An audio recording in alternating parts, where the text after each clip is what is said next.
What is your name? My name is Parle Patel. And where are you from? I'm from Karamsad.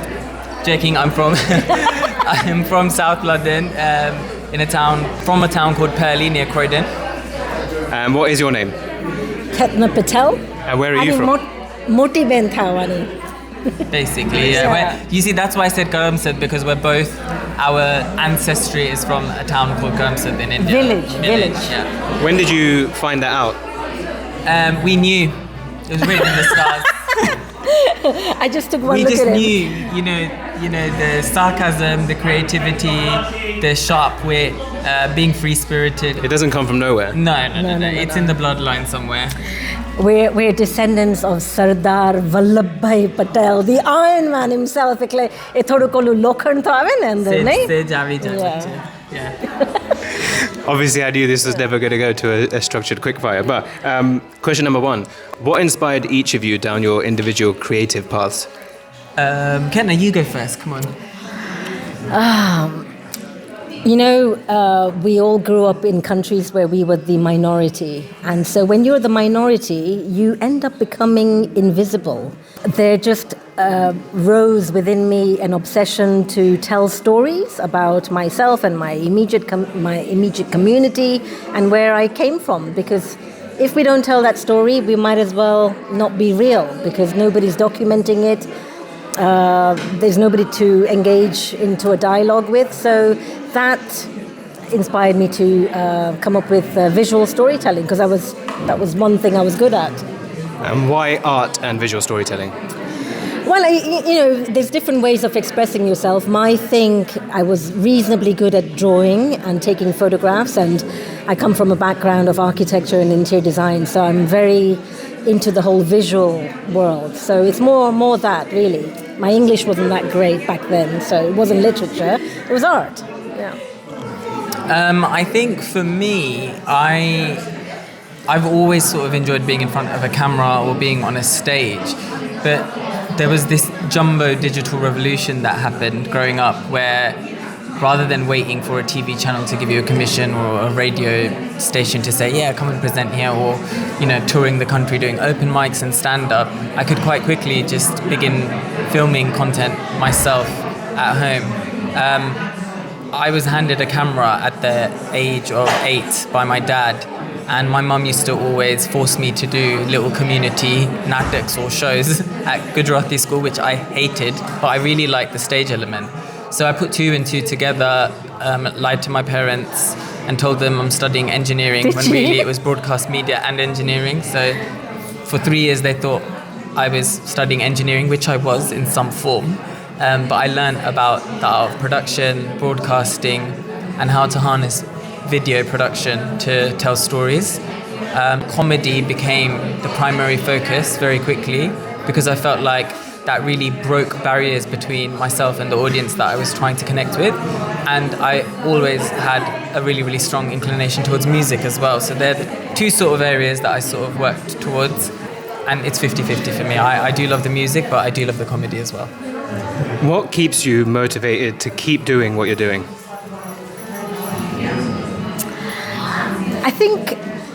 I think art, music, comedy, literature, they're so profound and so powerful, and it's a bit like throwing a stone into a still lake or a pond.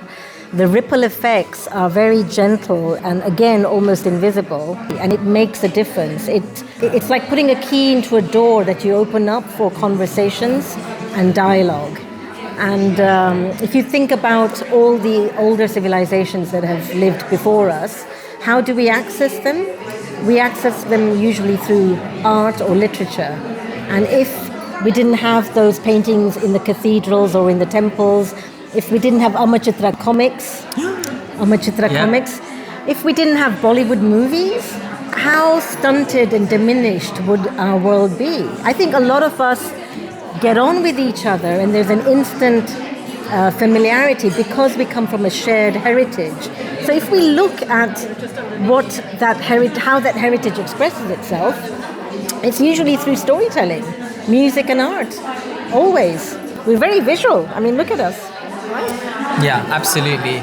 I can resonate and agree with a lot of what Ketna said, but for me also, I feel like the world is constantly changing, right? So as a commentator of what's going around the world, you don't really become uninspired for too long because something will happen, you know. The world is in a really interesting place at the moment, I feel. And a lot of that is to do with the very medium that I started working on, social media, right? That's been the new thing. The next thing is going to be AI. That's going to revolutionize and is already revolutionizing, you know, the world around us as well. So there's always something happening that you can commentate on or tell a story about through the lens of comedy or music. So there are moments, I think all artists might become uninspired. But if you have a strong process and sort of strong grasp with that process of yours, then you can quickly come up with ideas quite quickly. How does it feel to bring your work and cultural influences to the Heath Robinson Museum? Do you know, this makes me so proud, especially because it's a local museum in the community where, for whatever reason, the largest demographic of British East African Indians reside. And the fact that it's happening in our backyard makes this even more special. 100%. You know, more than if it was happening in the city of London. So I'm very, very proud. Also, Heath Robinson himself was a phenomenal human being, and he's actually become part of the English lexicon. A lot of people don't realize that. So it's worth looking him up, because he used to take seemingly unconnected episodes of life and put them together, whether it was a world war or living in a flat. And he would, in a very satirical way, deconstruct that story and reimagine it in a different way. And I think that goes with tonight's theme of remixology, in that we are blurring a lot of timelines, and we're bringing the past, present, and future, and we're flattening it into one moment. And Harrow seems to be very apt for this. I think Patel and Tinner in Harrow. Yeah, absolutely. It had Coming to be soon. here. Yeah, exactly. How does it feel to be bringing your work and cultural influences to the Heath Robinson Museum? For me, it's an absolute honor. I think growing up, whilst I always understood comedy to be a form of art, you're almost discouraged from sort of seeing it as an art form. It's always seen as something fun. Because people are laughing, it's not always respected as an art. What Ketna does, a lot of people recognize as art straight away. Through all her amazing pieces, there's commentary on what's going on in the world visually. And comedy, whether that's sketch comedy online, whether that's funny songs, stand-up, theatre shows, films, is still a form of art. So we often put museum and art together, but not often do we put comedy and museums together. But I think comedy is for everywhere. It's not, there's a time and place for, when and where and how. I've been to funerals where people have given speeches about loved ones, and they'll add a joke in there to lighten the mood, or for people to laugh whilst they're celebrating the life of someone. That is comedy. So you are telling a story about someone through comedy. So I think especially Asians, they love comedy. We love laughing. We're a loud community, especially Gujaratis. But it's only now that we're beginning to say that actually comedy is a form of art. It's not just ha-ha-hee. Yeah. Interesting that you say that, because even museums bring about an emotion when you look at paintings, but that's what comedy does. Absolutely. Brings about emotion. Yeah, it is about storytelling. Do you remember how a lot of uncles and aunties were obsessed with Reader's Digest? What was the thing that they would first open up? The joke page. Yeah, wasn't it called Laughter is the Best Medicine? Even I read it. Yeah, I think it's called Laughter is the Best Medicine. They wouldn't look at anything else; they'd go straight to that first. So, yeah. What impact are you hoping that both of your creative styles have on influencing and raising awareness of your shared cultural background? There is so much inspiration, so many stories of adversity, creativity, human brilliance in every heritage, not just mine. And it's only when we begin to tell these stories in a way that people can connect, that people feel inspired. Like I said earlier, I've chosen comedy as my sort of medium. And I wasn't aware that they were inspiring people until much later in my career as an artist. But they're my hopes. And to see, glimmers of some results is what feels like a win.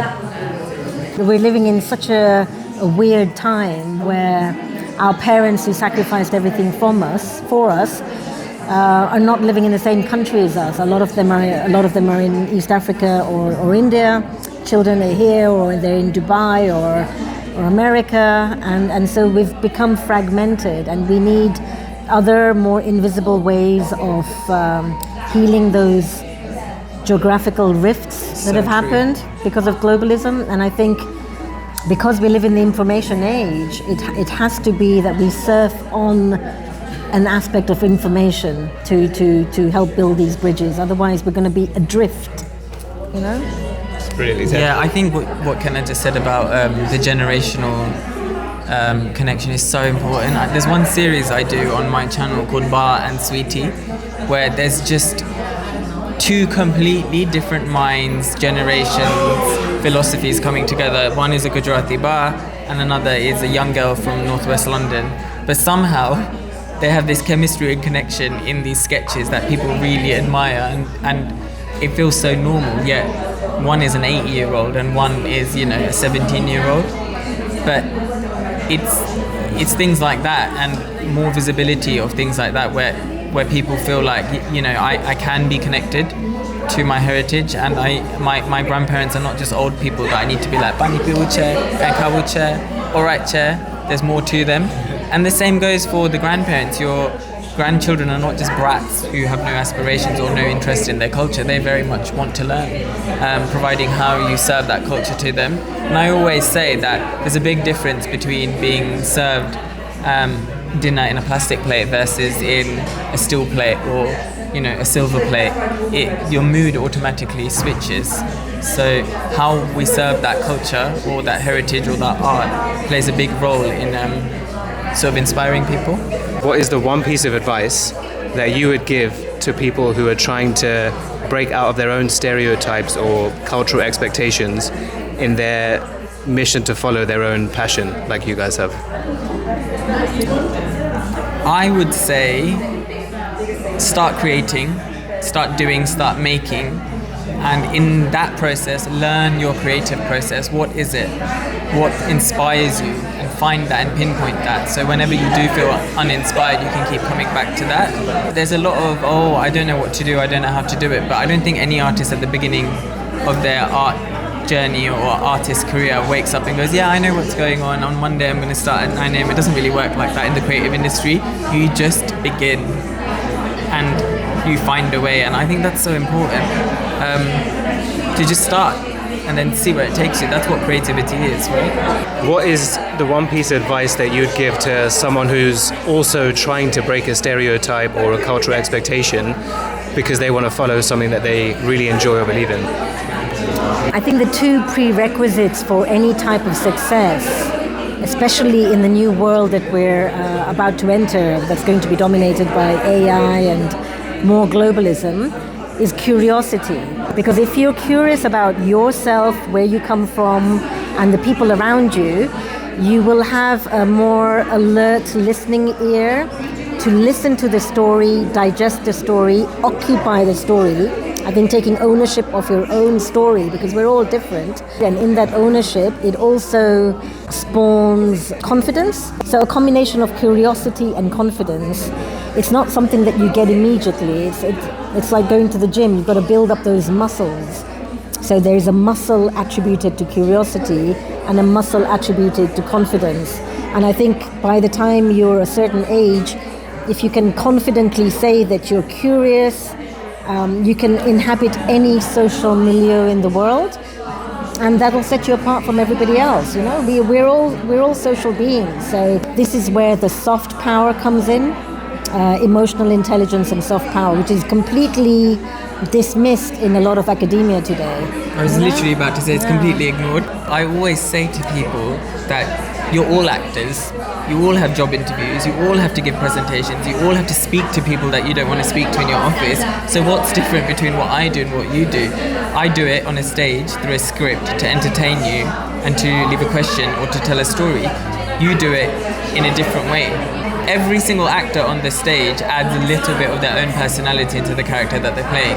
And most people tend to do that when they're doing a job interview as well. Like, some of the most common advice you get when applying for a job is, dress it up, or, you have to basically make 80% of it up to get yourself the job. And basically that's what actors do, right? So a lot of people that I mentor aren't actually hoping to become actors full-time or comedians full-time, but they do understand the importance of comedy and having a presence that then they can apply to other elements of their life. How about people who find it difficult? So say someone who already knows what they're passionate about and found what they're interested in, but they're finding it difficult to break out of that stereotype or that cultural barrier. What advice would you give to them? I think you just have to be faithful to your own journey, and it might not be an easy journey, but you've got to keep dipping into that inner conversation inside of you and not be so intimidated by the fact that you might not be considered relevant immediately to everybody else. That is why I use the combination of curiosity and confidence.